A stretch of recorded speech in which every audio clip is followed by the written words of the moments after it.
So Kyle Rittenhouse just came out and said that he will be suing mainstream media companies, celebrities, and politicians for defamation.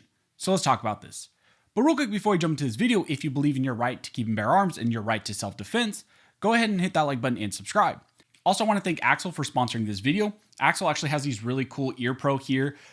These are Bluetooth, electronic, they're noise canceling, and they're not those giant earmuffs that you see a lot of people wearing at the range. I wear those sometimes as well, especially when I go into indoor ranges. But when I'm at an outdoor range, I like to wear these, especially because when I'm shooting my rifle, you don't run into that issue of your giant earmuff hitting the buttstock and kind of coming loose, and then you're getting all that noise actually filtering in through that little gap in your ear pro. So these are actually cool because they mold to your ear, they go inside your ear, kind of like a traditional like Apple AirPod or like a Dre Beat headphone, kind of like that. So really interesting product. If you guys are interested, I'll leave a link down to Axel in the detail section, in the comment section, and thank you, Axel, for supporting this video. So like I said in the intro, in this video, I want to talk about recent statements made by Kyle Rittenhouse. In an interview he did with Tucker Carlson, he stated that he will be suing various media companies, as well as individuals, celebrities, politicians, based on their lies that they stated about him during his whole trial. During this interview, he mentioned that he plans to sue individuals like Whoopi Goldberg, the Young Turks, along with politicians, celebrities, and athletes.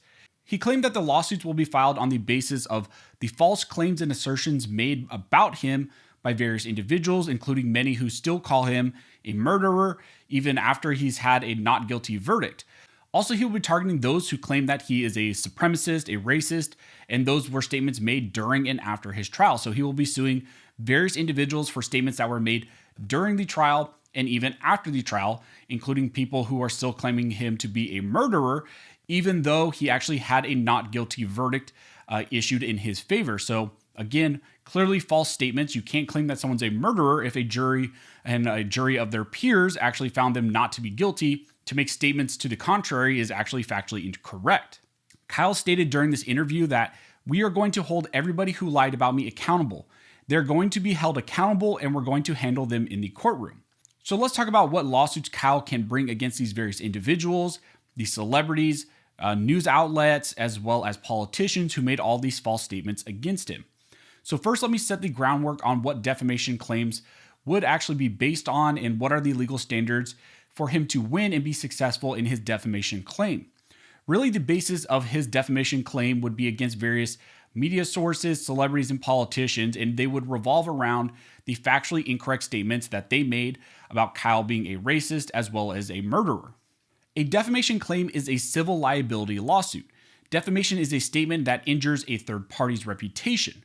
The tort of defamation includes both libel, which is written statements, as well as slander, which are spoken statements. The elements to prove a prima facie defamation claim, the plaintiff must show four main things. First, a false statement purporting to be fact. 2, publication or communication of that statement to a third person. 3, fault amounting to at least negligence. And 4, damages or some harm caused to the person who is the subject of the statement. So there were both written and spoken statements by the media and others about Kyle Rittenhouse. So Kyle could easily bring a defamation claim for libel and slander as well. Kyle's claim would also meet all the elements of a prima facie defamation claim. All the statements made about him were false, but purported to be fact. Kyle was not a racist, and there was zero evidence at the time or ever that pointed to him being a racist, but the individuals on the left ran with that, and they ran with it as if it were actually fact. Those statements were made to third persons, i.e., they were actually made on mainstream media sources and disseminated to hundreds of thousands of people across the US. The statements were also made in clear negligence because to make such a factual statement without a single grain of evidence is in fact negligence. Also, keep in mind, this is all being done during a criminal trial where a young man's future is on the line and he is supposed to be actually considered to be innocent until proven guilty. However, the media and others were doing all they could to taint the trial and the jury against him. And because of all of that, Kyle clearly did suffer harm. At least half the country is still touting him to be a racist and a murderer because of these media statements. Even more so, Kyle and his family have actually received countless death threats. So looking at the defamation standards, Kyle would have strong claims against various mainstream media sources, celebrities, and politicians. it appears that Kyle and his attorney will in fact pursue those defamation lawsuits. We have seen recently in the Nicholas Sandman incident where the media spun up a false narrative that actually harmed him. He subsequently sued various media sources for about like $250 million. And in fact, a lot of those claims were settled, and those were for undisclosed amounts, but he did reach a settlement with various media outlets. I could easily see Kyle doing something similar, especially in light of how high profile his case was, all the media that was going on around him, and also the fact that Kyle was facing potential life in prison because of all these false narratives that were being spun against him. And now the kid will always be Kyle Rittenhouse, the Kenosha kid. He can't be seen anywhere without people actually knowing who he is. And so a lot of these false narratives that were perpetuated by the media and various individuals likely will actually be proven to show some sort of harm to him. And maybe some of these news outlets will decide that they want to settle out instead of going to trial. Another lawsuit I could see coming out of this case is a lawsuit against the state prosecutors for engaging in malicious prosecution. As was brought to light during the Rittenhouse trial, prosecutors Binger and Krause really had no evidence to support their claims against Kyle that he did not act in self-defense. During the trial, these prosecutors also violated various rules of evidence and even engaged in violating Kyle's constitutional rights, like his Fifth Amendment right to remain silent. Because of the clearly politically motivated actions of the prosecutors, Kyle could likely file some sort of malicious prosecution claim against those prosecutors. A malicious prosecution lawsuit is the result of filing a lawsuit for an improper purpose and without grounds or probable cause. To remedy an act of malicious prosecution, an alleged victim files a tort claim by the same name.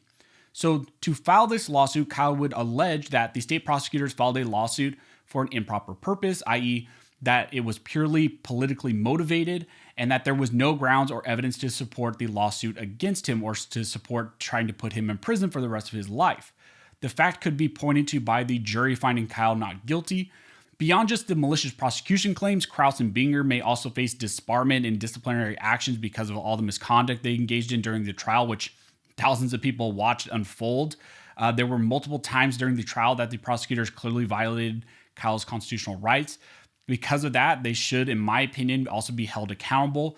And I think Kyle should also file a malicious prosecution claim against them. Ultimately, I'm just happy that Kyle is free, that the trial was resolved in his favor, and that he's going to try to hold all these people accountable for their actions. I think there could be a hefty, big bag of cash out there for Kyle, and I think that's also a motivator for why he wants to sue them. But the larger motivator is that they tried to put him in prison for the rest of his life. They lied about him. They tried to spin this narrative to put him in prison for the rest of his life. And now all those people who claimed those things during the trial and continued to claim those things despite the trial actually finding that he was not a murderer, that he acted in self-defense, those people who are still kind of running with that narrative should be held accountable. So if we get any more information on his lawsuit, I will update you guys. Also, if you have any questions, go ahead and comment down below and I'll try to answer the best of my ability. If you like this video and like to support the channel, one of the best ways to do that is to like, comment, and subscribe. All those things help to fuel the algorithm or fuel Al Gore's rhythm. It adds fuel to his jet and it signals to YouTube that you guys see value in these videos and in this type of 2A news. Again, I cannot thank you guys enough for everybody who liked, comments, subscribes, who hits the notification bell, who shares these videos. You guys are directly impacting these videos, impacting this channel, and helping me to reach and educate more people than I could have ever thought. So thank you so much for all of your support. If you don't have a comment in mind, just comment down below. Just comment to fuel the algorithm, and that really does help the channel. So as always, thank you all for watching. Don't forget to like and subscribe, and never forget this nation is built by armed scholars, and this nation will be maintained by armed scholars.